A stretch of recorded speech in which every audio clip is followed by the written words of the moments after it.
Sudah bertahun-tahun lamanya mengikut Kristus.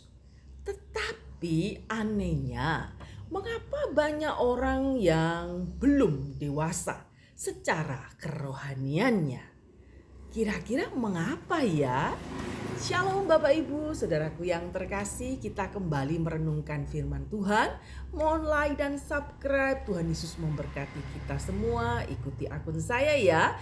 Jangan lupa jempolnya sebarkan ke teman-teman.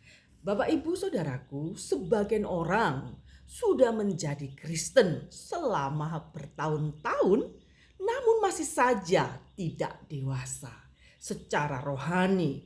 Sebenarnya kedewasaan rohani tidak selalu sama dengan lamanya kita menjadi orang Kristen, kan?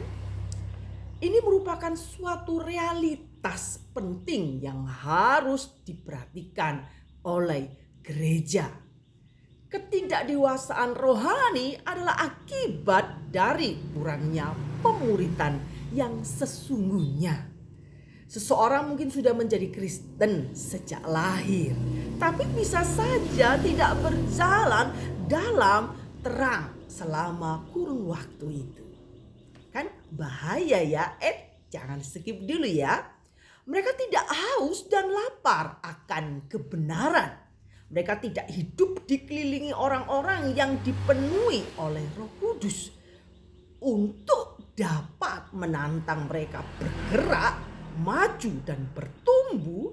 Ya tentunya mereka harus dimuridkan, berkumpul, bertumbuh bersama saudara-saudara seiman yang lain yang sudah dewasa. Ya, tetapi kadangkala orang tidak menyadari kalau mereka itu bahwasanya kurang dewasa secara rohani, tetapi rajin melayani pekerjaan Tuhan. Kadang membuat persoalan di dalam gereja karena ketidakdewasannya ini membuat suasana panas, begitu ya.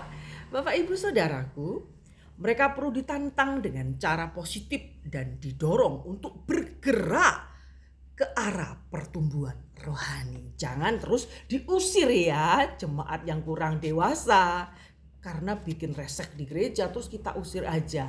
Nggak boleh ya Bapak Ibu saudaraku. Lantas seperti apa sih kedewasaan rohani di dalam kekristenan itu? Ya, seperti saat kita membayangkan kehidupan Kristus selama berada di dunia ini, kesempurnaan gambaran Kristus itu melampaui segala apa yang kita pahami tentunya, kan?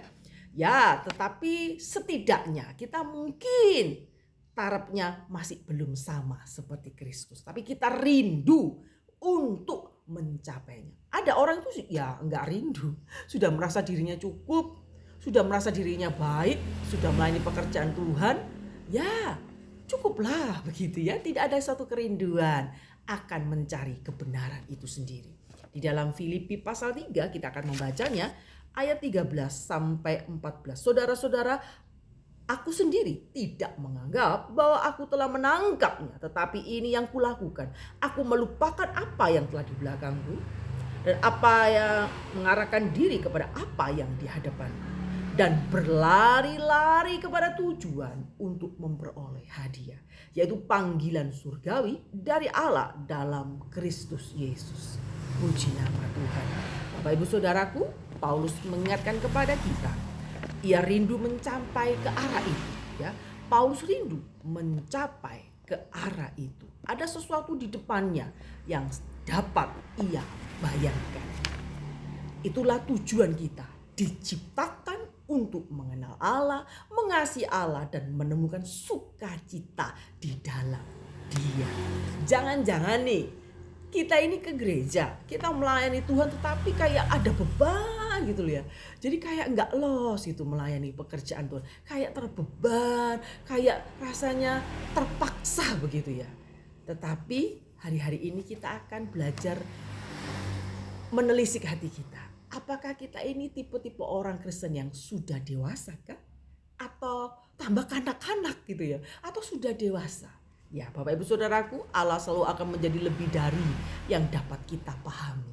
Namun semakin kita mengenalnya, semakin hati kita itu digairahkan untuk mengenalnya lebih dalam lagi. Jadi kalau seorang pelayan Tuhan sibuk melayani pekerjaan Tuhan, mereka getol melayani pekerjaan Tuhan dari hari Senin sampai hari Minggu, sampai keluarganya terbengkalai, mungkin kuliahnya sudah acak-acakan mungkin ya, demi hanya melayani tapi tidak punya waktu pribadi bersama Tuhan. Ini kan bahaya.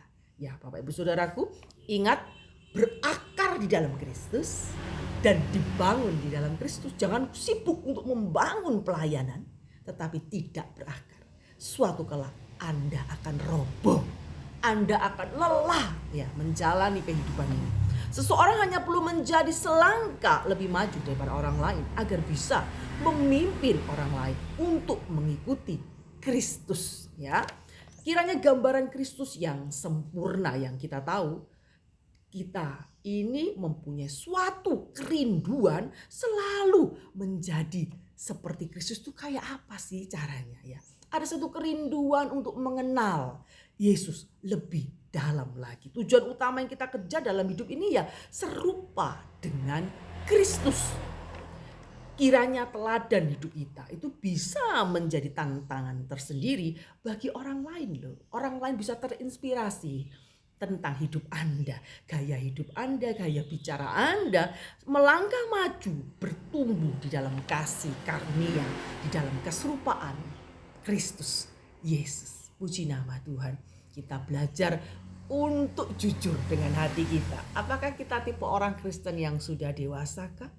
Atau kita reaktif gitu loh, selalu ingin dijadi nomor satu, selalu ingin dipuji, selalu menjadi sumber persoalan di gereja kah? Ya, kita akan belajar hari-hari ini. Apakah saya sudah dewasa rohani atau saya ini tambah kanak-kanak rohani? Bapak Ibu Saudaraku, kehidupan kekristenan itu selalu progres, selalu bertumbuh, selalu bergerak maju.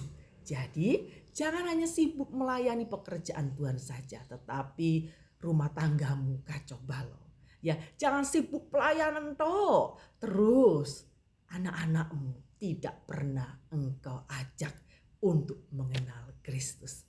Mulai belajar seimbang kehidupan keluarga, kehidupan gereja itu harus benar-benar ditata sesuai dengan kehendak Tuhan. Jangan-jangan kita cuma capek dan lelah melayani Tuhan, tetapi hasilnya kurang memuaskan.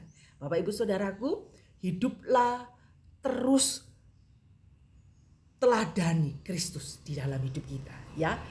Di dalam Filipi 3 tadi, dan berlari kepada tujuan untuk memperoleh hadiah, yaitu panggilan surgawi dari Allah dalam Kristus Yesus. Jadi kalau Anda hari ini sudah mengenal Kristus, jangan menganggap seolah-olah aku sudah pintar dan orang lain kurang pintar. Tetapi kita selalu beranggapan aku ini bukan siapa-siapa tanpa Kristus, dan aku ingin maju lagi, ingin maju lagi. Dan ada orang-orang di sekitar kita yang kurang bertumbuh, jangan lantas dicibir, lantas ditinggalkan, dikucilkan di dalam gereja. Tetapi kita harus mendidik mereka, kita harus mengajak mereka dalam pemuritan ya. Di gereja pasti ada pemuritan, ikut dalam kelas itu. Belajar bertumbuh di dalam Kristus, jangan merasa diri rendah, jangan merasa diri terlalu tinggi. Kita sama-sama murid Kristus yang selalu ingin belajar firman Tuhan. God bless you. Tuhan Yesus memberkati dimanapun Anda berada. Selamat bertumbuh. Jangan jadi anak-anak rohani ya. Terus dewasa di dalam Kristus. Amin.